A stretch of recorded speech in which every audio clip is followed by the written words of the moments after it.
Trilhas da Democracia de hoje recebe o professor de História da Universidade Federal do Rio de Janeiro e vereador da cidade do Rio de Janeiro pelo PSOL, Chico Alencar.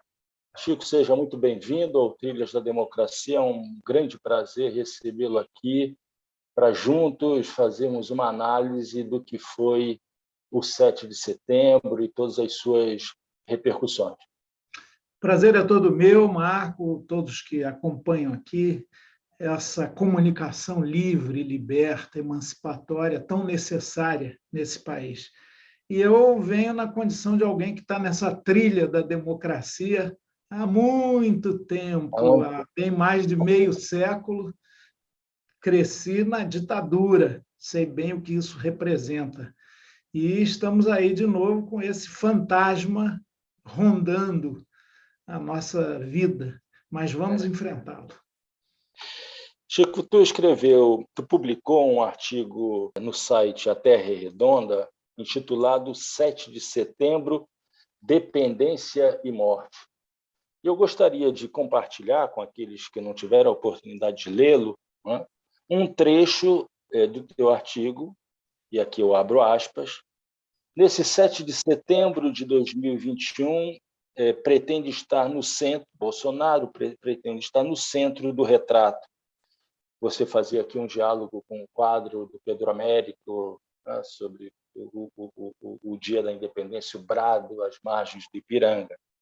E o seu brado será como um ultimato contra quem limita seu poder. Ultimato que é um ultimato para quem contrasta o autocrata, herdeiro do autoritarismo monárquico de Dom Pedro I.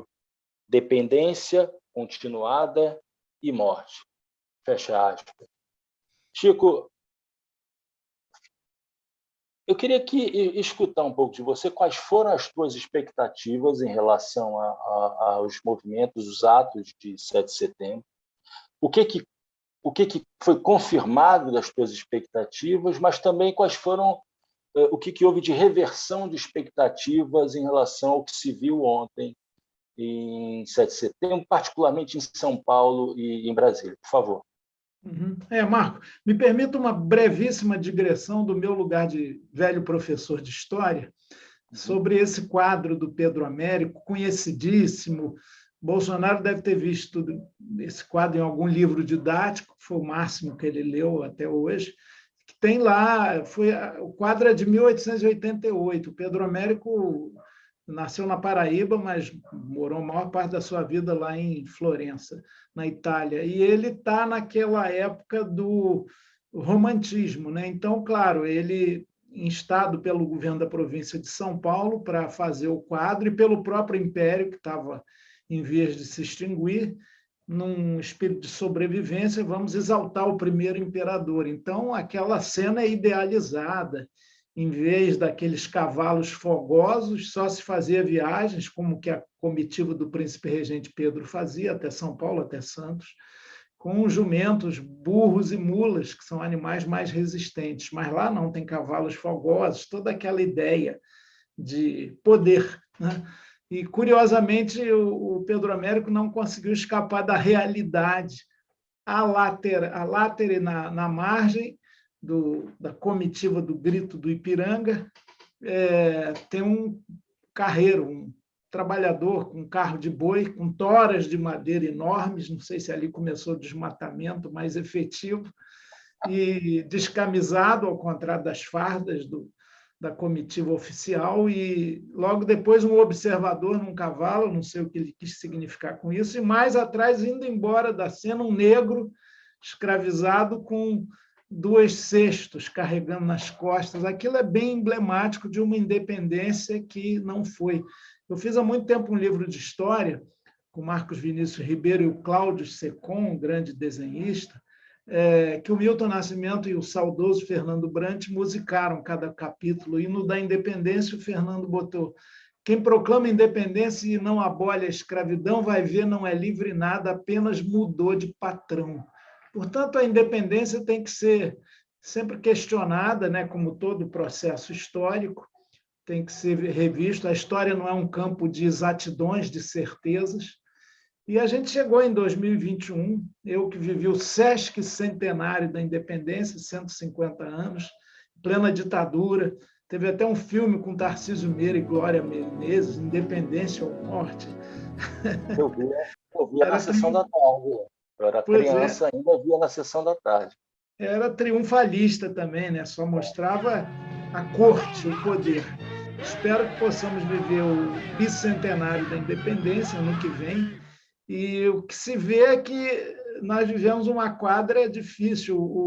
O Bolsonaro tem pretensões a imperador. Sempre teve, embora ele achasse mesmo que jamais conseguiria chegar na presidência da República. Ele me disse isso uma vez em 2018, nesses aviões para Brasília. Ele morava no Rio, né? Lá no condomínio em que morava também o assassino, o executor da morte de Marielle. Coincidência, né? Terrível. Bom, o Bolsonaro me fala na saída do avião, forma aquela filhinha o seguinte: pô, eu sozinho sou maior do que o pessoal, vou ter voto para caramba, se eu for para o segundo turno já é um fenômeno, eu não quero presidência nenhuma, eu quero ter uma barraca de praia para ficar lá em Angra, eu já tenho aposentadoria, isso, aquilo. Ele nem acreditava, mas chegou lá, vive dizendo que foi a mão de Deus, né? Aquela facada do Adélio também ajudou, e ele tem ímpetos autocráticos, é claro, ele não tem uma formação democrática, ele é autoritário e agora ele constrói a imagem do herói acorrentado contra o sistema, o que é uma grande mentira, talvez a maior das fake news. Ele que é plenamente do sistema, sempre viveu ali na aba das benesses que o mandato parlamentar dá, aproveitando isso, desde o apartamento funcional para comer gente, como ele falou numa entrevista à Folha de São Paulo, até o estímulo a essa carreira dos filhos, se valendo de todos os benefícios que o mandato permite para, de maneira errada e de maneira acumulativa, ter funcionário fantasma, rachadinha, aumento patrimonial, vínculo com milícias, enfim, um horror do sistema, da República Brasileira tão rebaixada. E como ele vem perdendo popularidade, um governo, além de tudo, muito incompetente, né? Ele quis fazer desse 7 de setembro, como ele mesmo disse, um ultimato que é um grito de desespero. Mobilizou muita gente. Eu não sou desses que fica falando que foi um fiasco. A melhor maneira de combater um adversário é não menosprezá-lo. Mobilizou gente. Nem subestimá-lo. Claro que tem máquina pública, a grande aí, tem financiamento, é preciso ver quem financia isso. Esses caminhões que até dia 8 estavam ali na esplanada, são potentes e alguns novíssimos, até sem carroceria, parece que saíram da concessionária. Então, tem grupos empresariais que estimulam bloqueios que ocorreram depois do 7 de setembro em Santa Catarina, no Paraná, no Espírito Santo e aí na esplanada dos ministérios, no ímpeto de invadir o Supremo, sobretudo, essa extrema-direita radicalizada e sem muita organização e sem muita lógica, né? São meio porra-loucas nesse sentido.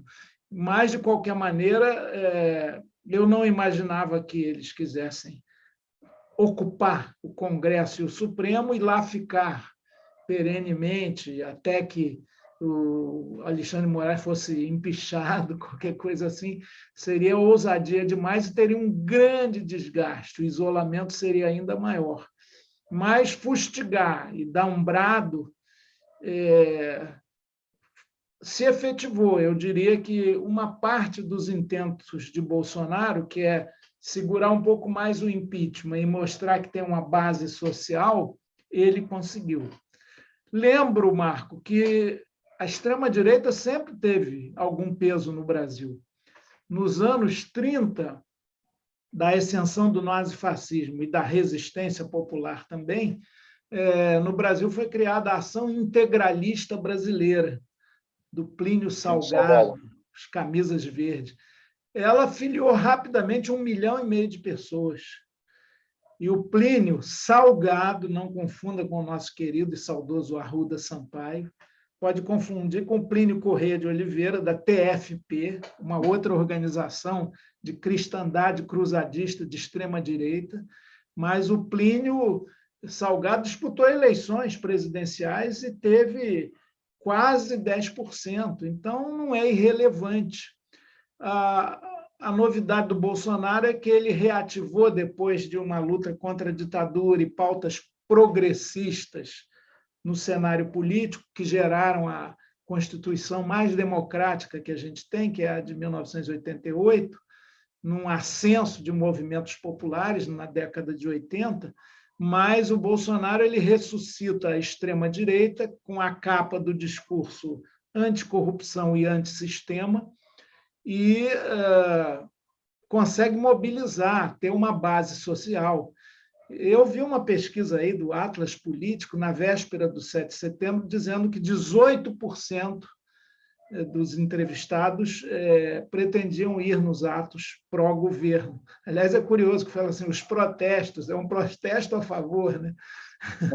E o que não é inexpressivo, mas só 18% não dá nem para chegar a um segundo turno de eleição presidencial, na normalidade democrática. Então, os atos foram expressivos, mostraram uma base social ativa que a extrema-direita neofascista tem no Brasil, um monte de gente aí que vai na onda, meio iludida, despolitizada ao máximo, e o Bolsonaro se esmera nesse discurso. Ninguém fica sem partido político um tempão como ele está, e ele fulaniza, ele personifica, ele se coloca, como já disse, como vítima e fanatiza a sua base. Ele joga muito por aí, nessa despolitização, e continua avivando contra o sistema. Mas uma turma que se diz contra o sistema e tem como herói Roberto Jefferson e o próprio Queiroz, que foi tietado aqui no Rio, é porque está destituída de qualquer valor de ética pública, de querer mudar as coisas, né? Então, é meio patético isso. Chico, por falar em fanatismo, né? Quer dizer, atos, protestos, movimentos em geral, a depender da sua organicidade, podem fugir ao controle, né? Eu sei que a gente pode entrar num terreno da contra-história, ainda que tenha acontecido nessa semana o ato, né?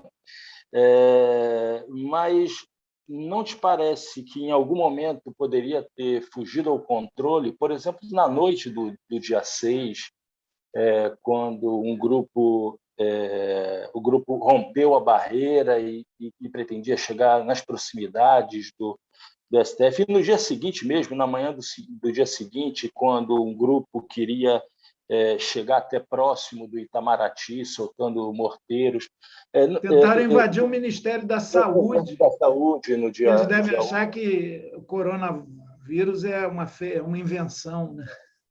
Não te parece? Um grande amigo meu do Ministério Público de São Paulo me mandou uma mensagem dizendo-se muito angustiado, porque tinha como muito provável que, no caso de acontecer algum tipo de violência, algum momento que saísse do controle o ato, Bolsonaro já tinha na cartola já um decreto ou o encaminhamento da decretação, né, da solicitação de um estado de defesa. Não te parece que o bolsonarismo também vai se, digamos, descolando do próprio líder à medida em que pode até mesmo se tornar mais radical? Parece uma coisa difícil de acontecer, mas o movimento se tornar mais radical, mais violento do que do que a própria estratégia de Bolsonaro? Pode ter um desbordamento, pode ter um momento que eu não diria nem bem, Marco, saia do controle, porque a natureza do bolsonarismo é o descontrole, é uma certa inorganicidade, é o voluntarismo, mas a figura nessas conjunturas aí, e muito da ascensão, se olhar a ascensão do nazismo e do fascismo, mais até do fascismo, teve muito isso. Grupos voluntários que atacavam, que tomavam iniciativas sem que o próprio Duce tivesse ciência, mas estimulados por ele, porque esses líderes são voluntaristas. O Bolsonaro é um bravateiro, né? Imorrível, imbrochável, invencível, ele vive falando isso. Então, cada um se sente por uma identificação narcísica com o grande chefe, com o mito, cada um se sente um pouco isso. Eu faço e aconteço, eu prendo e arrebento, eu toco terror.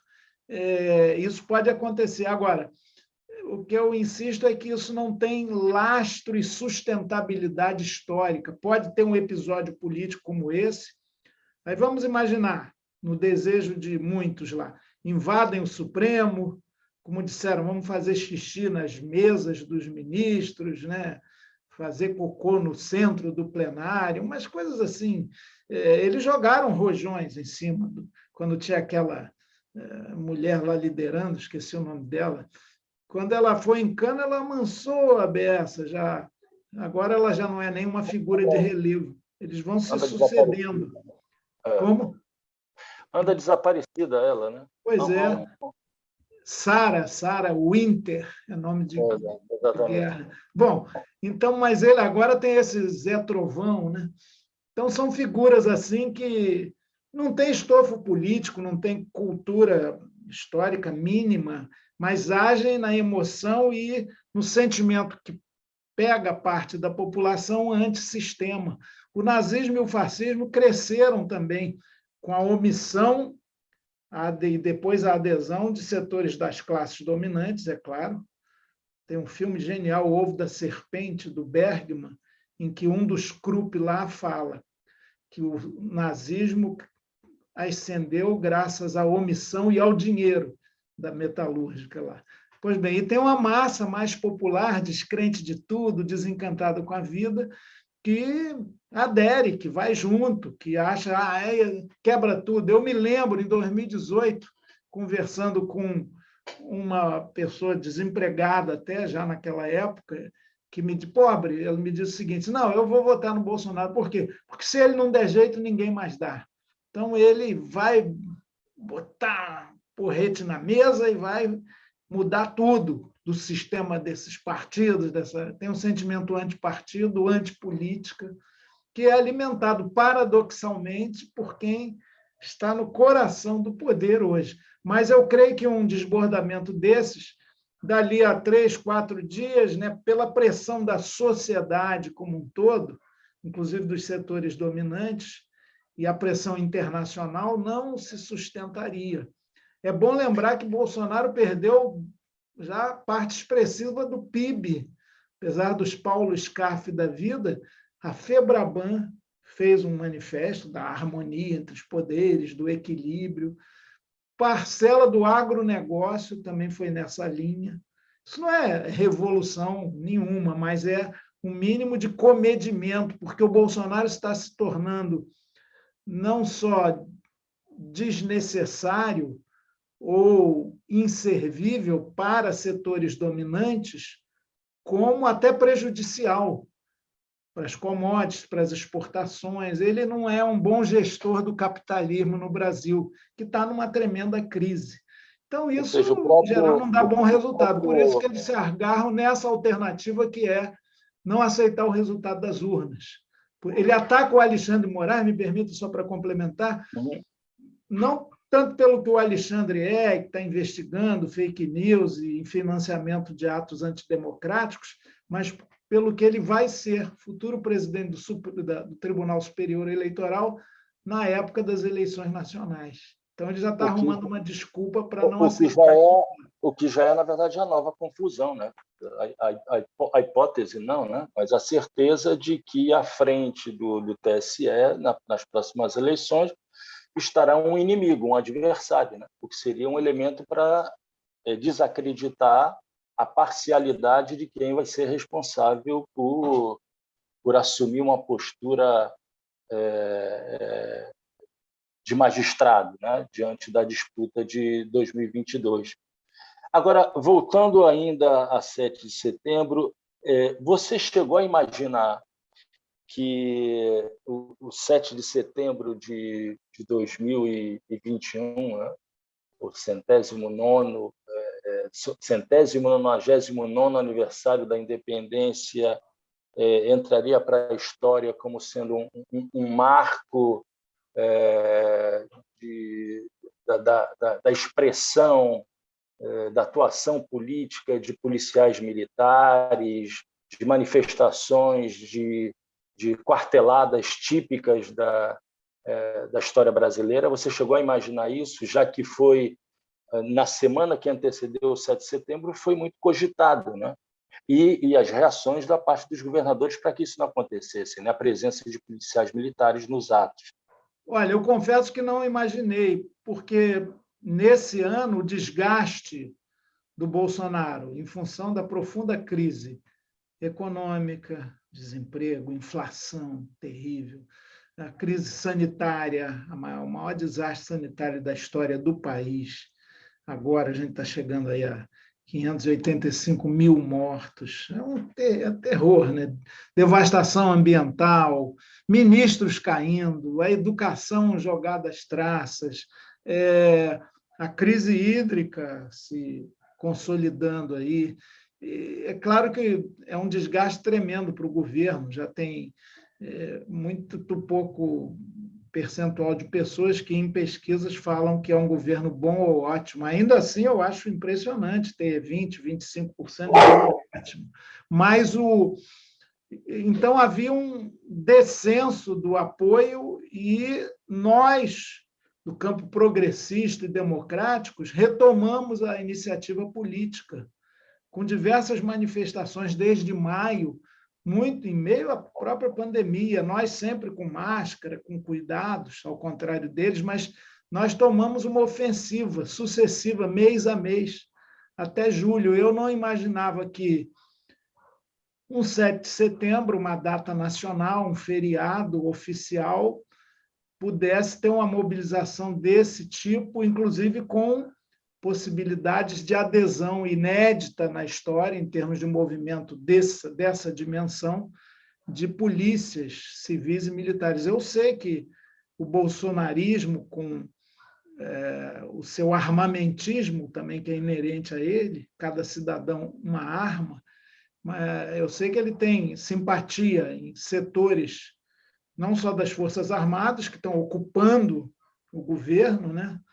Mais de 6 mil oficiais de diferentes patentes em diversos setores do governo, mas em policiais civis, militares, rodoviários, guardas municipais até. A turma fardada tem simpatia pelo capitão e é muito reacionária, pelo menos parte expressiva dela.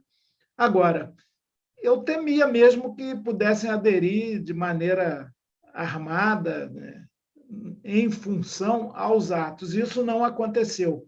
Exceto em Brasília, que aquela entrada dos caminhões, a Polícia Militar de Brasília lá quase que os recepcionou. Venha, venha. Aí chegou um ponto, liga para o governador, vai para cá. Eu soube que o Fux, presidente do Supremo, de imediato, naquela noite, procurou o governador, ele estava fora de Brasília, no momento daquele, né, tal do Ibanez. Dizem que no estado do Piauí. Depois ele ligou para o Comando Militar do Planalto, que é uma região maior do que Brasília, ali, do que o Plano Piloto, e aí houve um reforço de contenção lá na altura do Congresso Nacional, aquela região eu conheço muito bem, fiquei 16 anos por ali, e até durante dias aquelas grades e pelotões, e a polícia de choque mais atrás, e isso pelo menos conteve inicialmente aqueles manifestantes.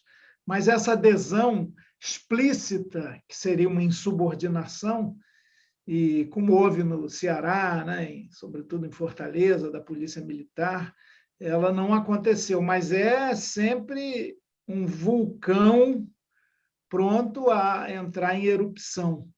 E essa turma aí do poder fazendo piquenique à beira desse vulcão, porque simpatiza muito com ele. É algo perigoso em função da gente ter um déficit de cultura democrática ainda muito grande no país. Temos que... É trabalho de Sísifo, recomeçar tudo de novo. A pedra está lá em cima, como foi na luta contra a ditadura, que pautou as nossas vidas aí, né?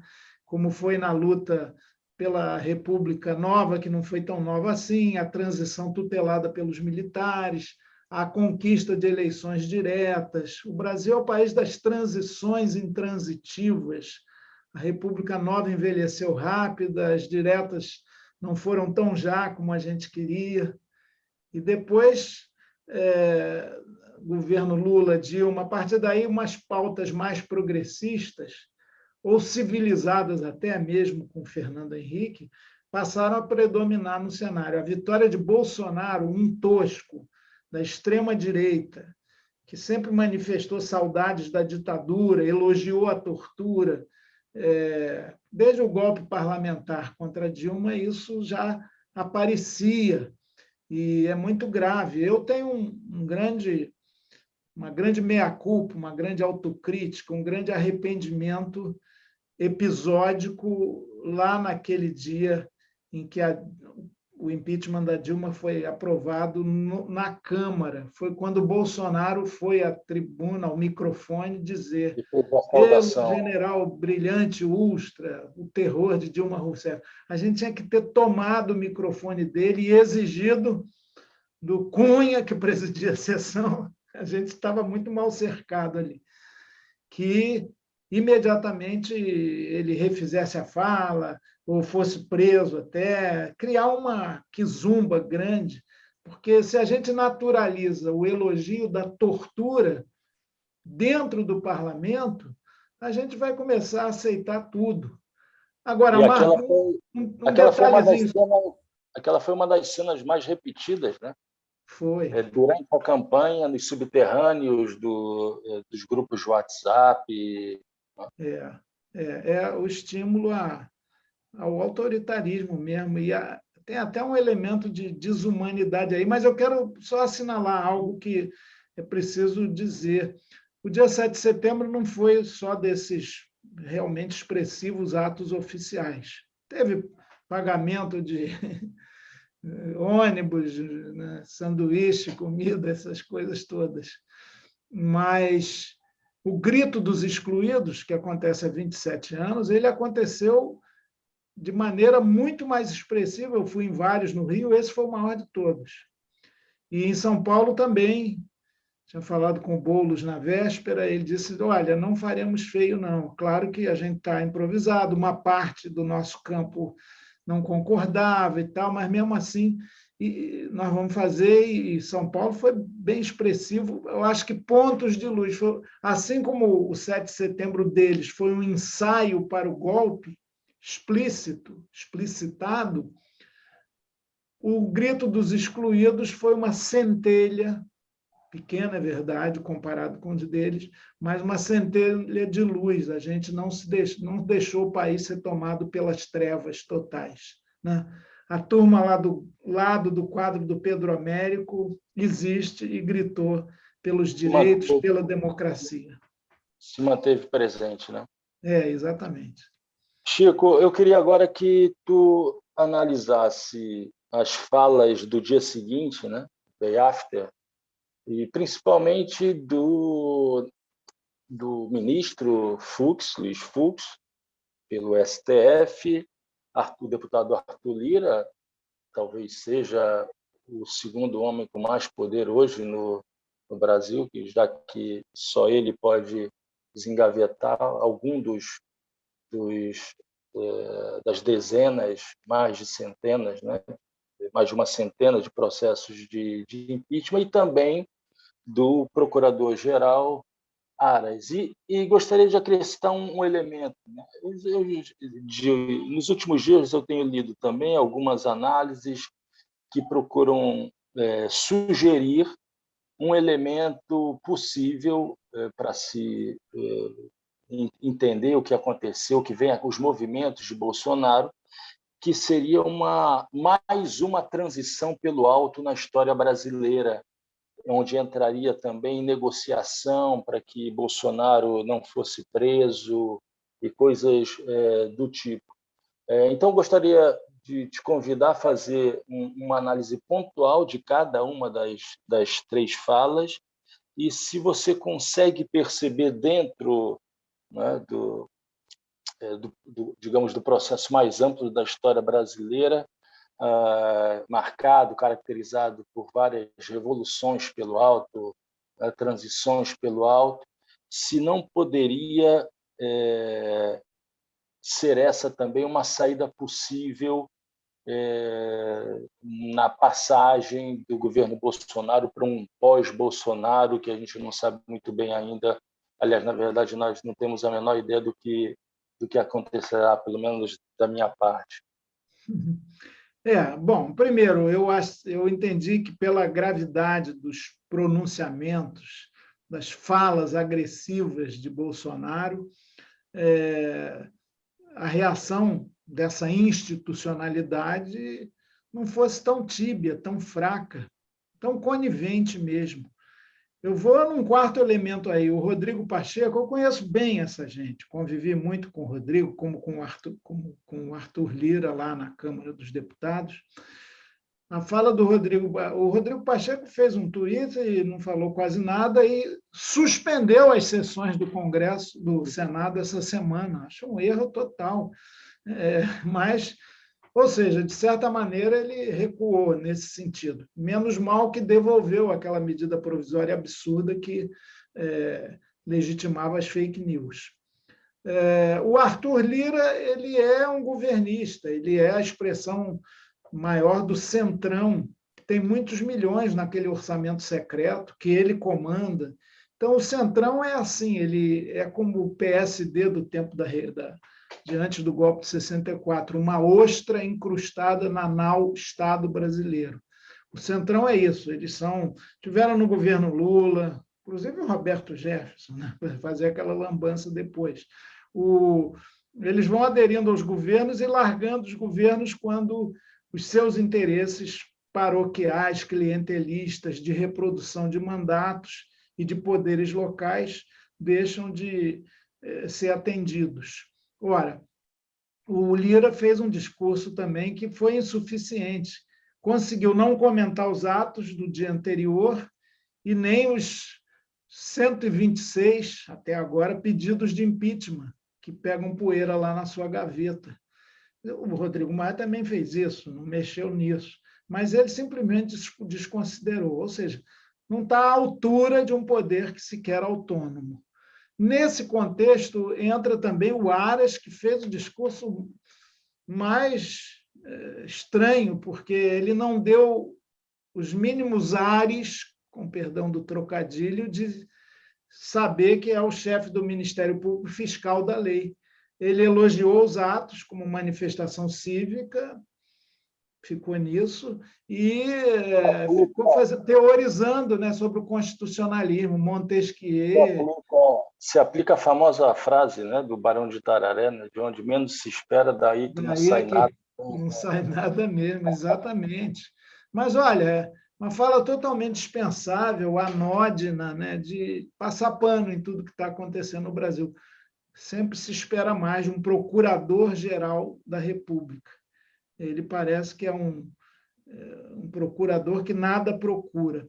E, por fim, a fala do Fux é essa, e não poderia ser diferente, porque o STF foi muito atacado, fulanizando, sobretudo, em cima do Alexandre de Moraes, e, com espírito de corpo, o Fux fez um pronunciamento, talvez a parte mais forte e óbvia, né?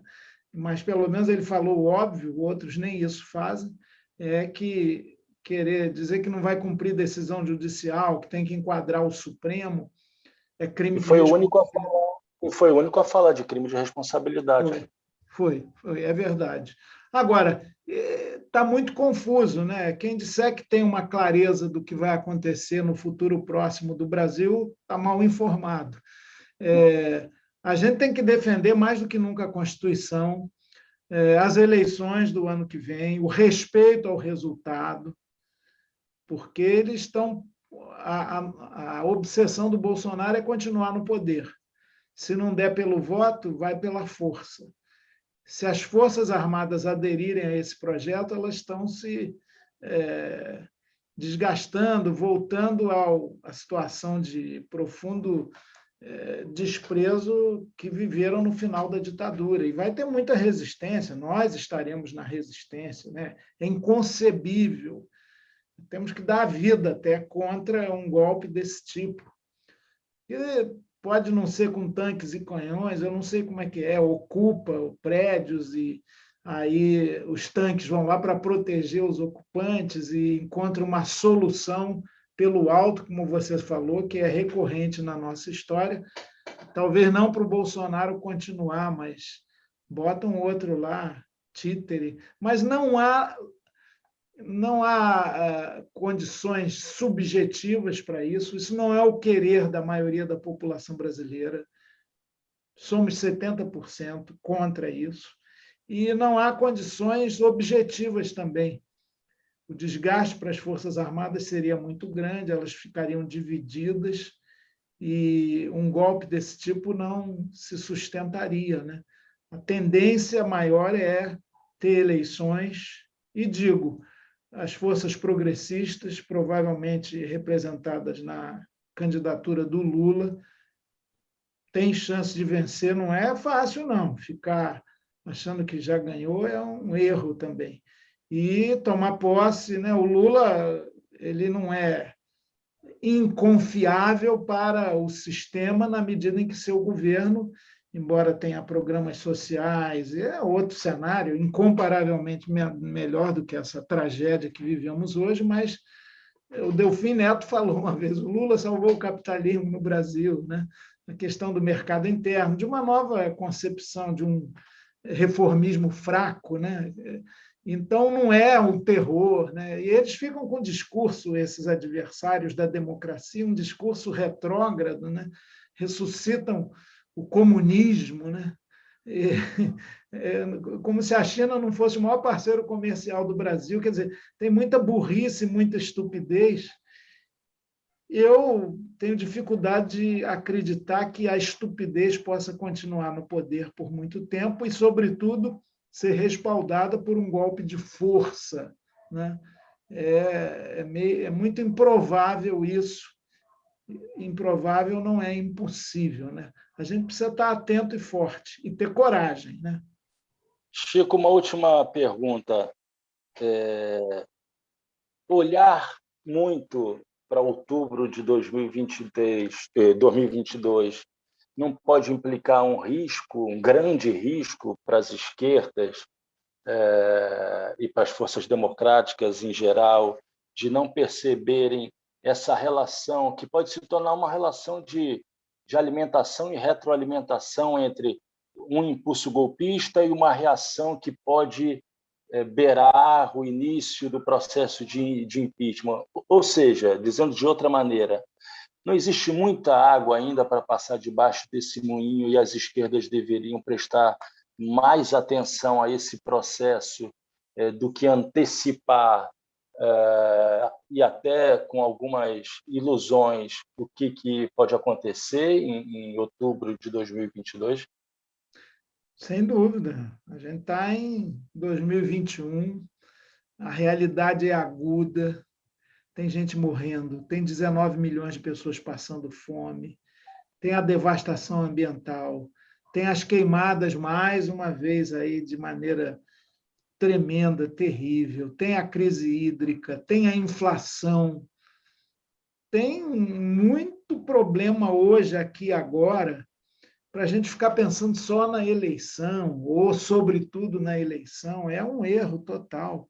Eu acho que mesmo na resistência à escalada golpista do Bolsonaro, a gente tem que estar pensando no aqui e agora. Se um segmento vai apoiar o candidato da mal chamada terceira via, que é a direita, mas a direita menos truculenta, ou se vão apoiar, vai ter uma frente ampla, progressista, ou até mais ampla que isso, em torno do Lula e tal. Eu acho que isso é uma discussão que desvia o foco da necessária resistência do aqui e agora, da afirmação de alguns princípios republicanos ameaçados, da construção do cotidiano, do dia a dia. Enquanto isso, eles estão privatizando, estão devastando políticas sociais de vez, estão avançando, né? A área da educação, que é a minha, é um descontrole, é uma coisa total. Esse ministro atual, o Ribeiro, é um desastre total. Aliás, todos ali, parece que é uma sucessão de equívocos planejados. Enfim, tem muita luta para travar aqui agora, de organização de base, de contribuição para uma nova consciência do nosso povo, de trabalhar ali no miúdo, no cotidiano, para que a gente cresça em percepção da realidade, em leitura crítica. Tem um trabalho enorme a ser feito, que, inclusive, vai além das eleições e da disputa partidária. É o trabalho de base para que tenhamos uma solidez numa consciência mudancista na população brasileira. Eu não digo nem uma consciência revolucionária, socialismo e tal. A gente ainda está numa etapa muito precária dessa percepção, o individualismo crescendo assustadoramente, mesmo aquilo que o Paulo Freire falava, cujo centenário de nascimento vamos celebrar agora, né? O Paulo dizia que a suprema vitória do opressor é introjetar na consciência do oprimido, é fazer o oprimido ter seus próprios valores. Aquela velha máxima do Manifesto Comunista de 1848, as ideias dominantes de uma época são as ideias da classe dominante. Eu já estou achando bom que parte da classe dominante está desgrudando do Bolsonaro e, pelo menos, defendendo valores da democracia liberal, porque até essa está ameaçada. Então, a luta é longa, mas começa com o primeiro passo, aqui, agora, já. Quem fica olhando muito para o futuro acaba tropeçando e se afogando numa poça d'água. É pior do que ficar só olhando para o retrovisor, que aí você bate num poste. Então, a gente tem que... Hoje é o dia do presente, o aqui e agora é que pode arrancar alegrias ao futuro. Eu espero. Chico Alencar, professor de História da UFRJ, vereador da cidade do Rio de Janeiro pelo PSOL, muito obrigado.